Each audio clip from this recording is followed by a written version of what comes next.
d'accord ñu wax ci Seydina Alioune laata ñuy ñëw ci mbirum plainte bi ñu wax ci plan de redressement économique bi nga xamante ne lu toll ci 633 milliards mobilisés pour 44 projets d'envergure ci projet yooyu wàllum infrastructure lu toll ci 133,7 milliards pour les routes aéroports universités et centres de santé énergie 432 milliards pour électricité dont 250 milliards pour l'électrification rurale agriculture et industrie 22,6 milliards de francs CFA pour l'agriculture, 119,3 milliards de francs CFA pour l'industrie et l'agro-industrie.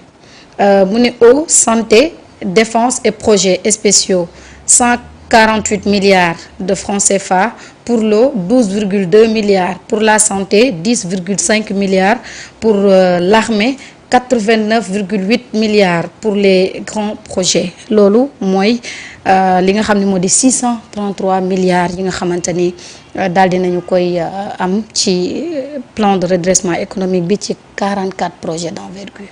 alors lii day moom moo war a tax. les députés war a formuler seeni questions. jëmale ko ci lii laaj ko. ci gouvernement bi ak plan de redressement bi. gis-gisam. ak fi nga xamante ni fa la bëgg a yóbbu le Sénégal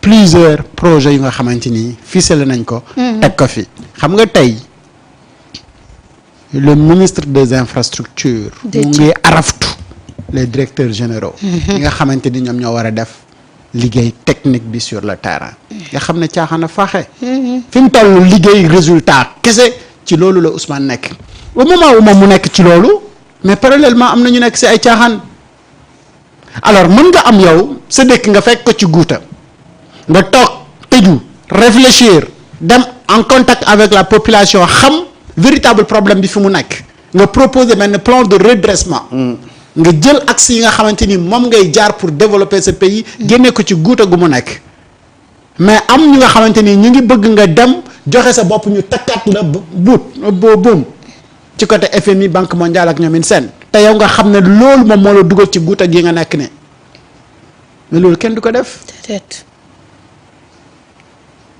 dama lay nettali la ab lépp.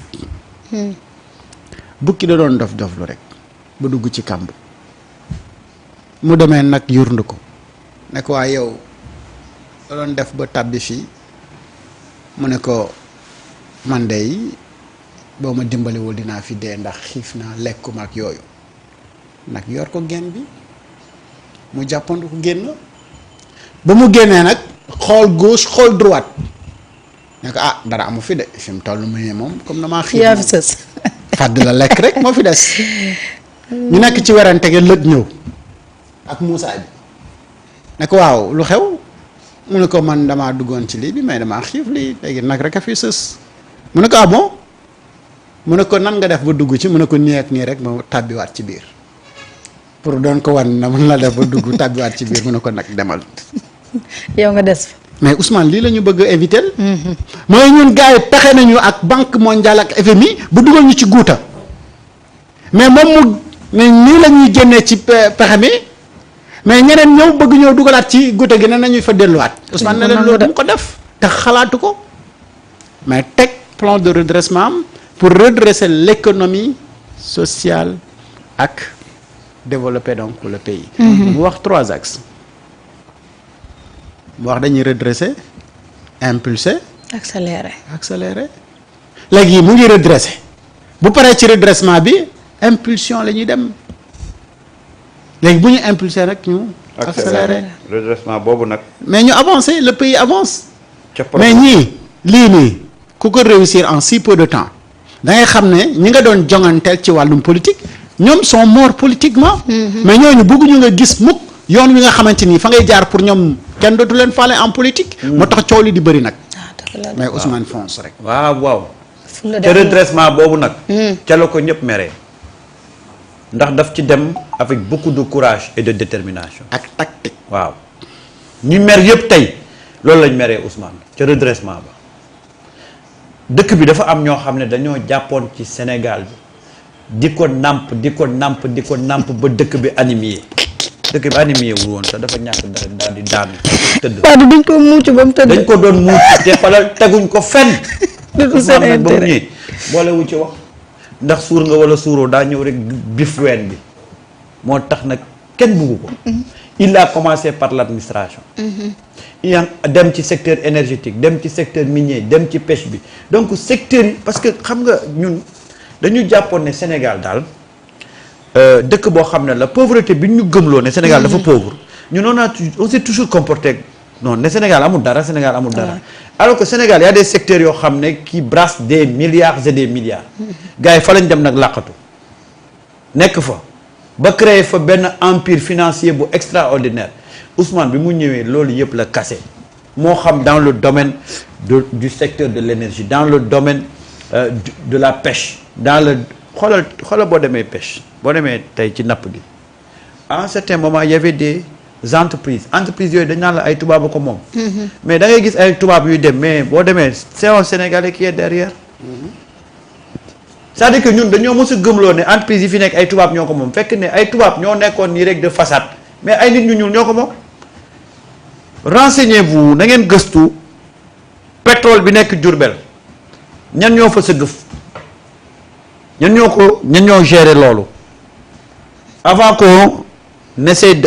qu'on arrête ce contrat là mais dañu gëmloo ne ay entreprise étrangère ñoom ñoo nekk foofu mais y a des Sénégalais yoo xam ne seen entreprise lañ jël teg ko ba pare jël benn tubaab mu nekk si kanam bu ko defee boo ñëwee fekk fa tubaab bi rek da nga naan tubaab bi moom entreprise bi te lan moo leen ko mayoon seen position dans un gouvernement wala par rapport à un régime Ousmane nag bi mu ñëwee loolu yëpp xam na ko et il a mis fin à beaucoup de contrats yoo xam ne teguwul woon ci yoon on l'a dit dans le secteur minier sites yi nga xam ne moom la gars yi doon exploité Sénégal da ci mos a am dara mais bi ñu ñëwee quand on a fait le recensement y a eu combien de sites yu doon exploité te amuñu woon sax l'état du Sénégal sax reconnaître leen woon loolu da nga ko mos a loolu ci réew mu normal waaw dans le secteur de l'énergie ñun fii lañ xëy gis fi benn bateau bu goor ci géej gi ñu ne bateau bi day joxe courant kan moo xam yan condition la bateau bi doon joxe courant qui était derrière ce bateau là on ne sait absolument rien et combien ça coûtait à l'état du Sénégal xamuñu ko am na ay jamono commandé wuñ fi woon benn bateau de xaw ma pétrole la woon xaw ma lan ñu ne dañoo commandé pétrole ñu indil leen xaw ma fiol xaw ma lan ci affaire yu njublan loolu fu mujjee fenn sama mbokku internautes yi dimbale leen ma bateau boobu nga xam ne la Sénégal commandé woon ak lañ ko livré du benn et c'était à hauteur de autour de presque 6 milliards après waxaatuñu ci dara mais Ousmane quand il est venu il a essayé de rectifier tout ça tey loolu moo tax ñu bari di mer ñu koy xeex ci biir di ko xeex ci biti beneen bi mooy 1 an 8 mois le Sénégal n'a pas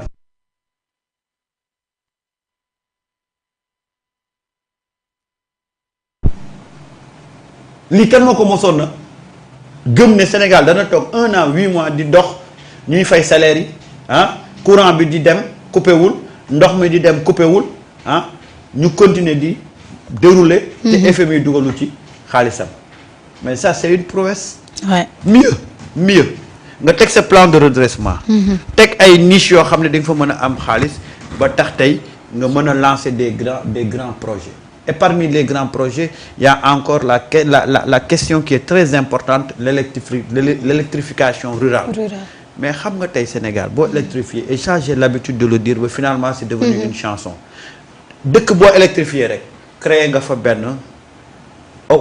def nga fa benn oxygène économique c'est-à-dire que dëkk bi dafay développer après loolu ñu commencé di ko ñafe les routes les écoles les postes de santé mais yii yëpp bu jógee mais ils sont en train de régler le problème des Sénégalais et voilà un peu quelqu'un boo xam ne da nga koy attaquer ci politique mu jox la une réponse économique kii nag lan la soxla kii li mu soxla du ay coalition kii li mu soxla mooy nga appuyer ko ca weneen wàll wa nga xam ne dogal ba yëpp ca yow lay jóge moo xam justice waaye nga jàppale ko foofu. wallaay.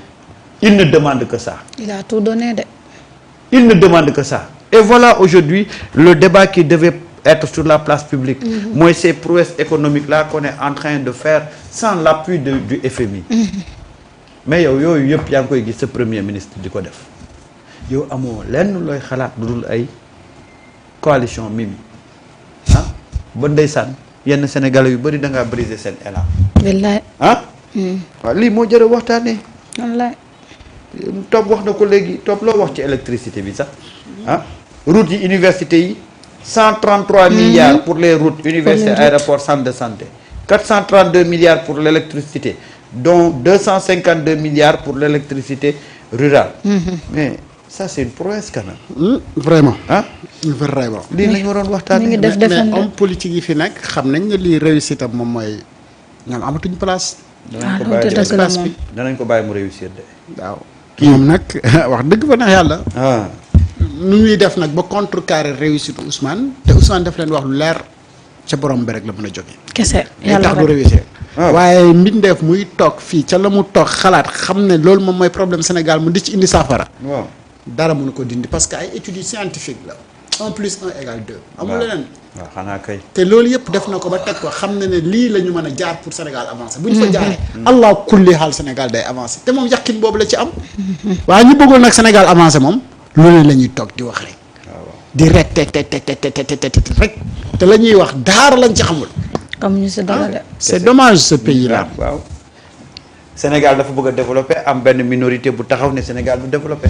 parce que du seen arrangement. kooku muy dox bi la. loolu de moo leen métti. nga ne 1 plus 1 égale. 2. xanaa nga bañ ko def bu séeréer ba rek. dañoo teg ñaari beñe ci loxo yi. ne ko voilà 2 beignets. je prends les 2 beignets qu'est-ce qui reste mu ne de l'huile. daa xool loxo bi mu nii. waaw daa xool loxo bi nii mu ne ko lu ci des mu ne ko diwlin. gars yi de loolu lañ bëgg a def fi mu nekk nii mais ñu avancé dëkk bi dana dox de. parce que man mii ak maag Top mii du seetaan gars yi ñu dóor kii ak Marieta waaw. lii ma des ay nit. waaw dañ ko tegal ñaari beñ ne ko jël nañ ñaari beñ yi lu des. dawlin. fi mu nekk nii de Ousmane de noonu la nekkee gars yi day de très pragmatique. oui d'accord ñu ñëw ci mbirum.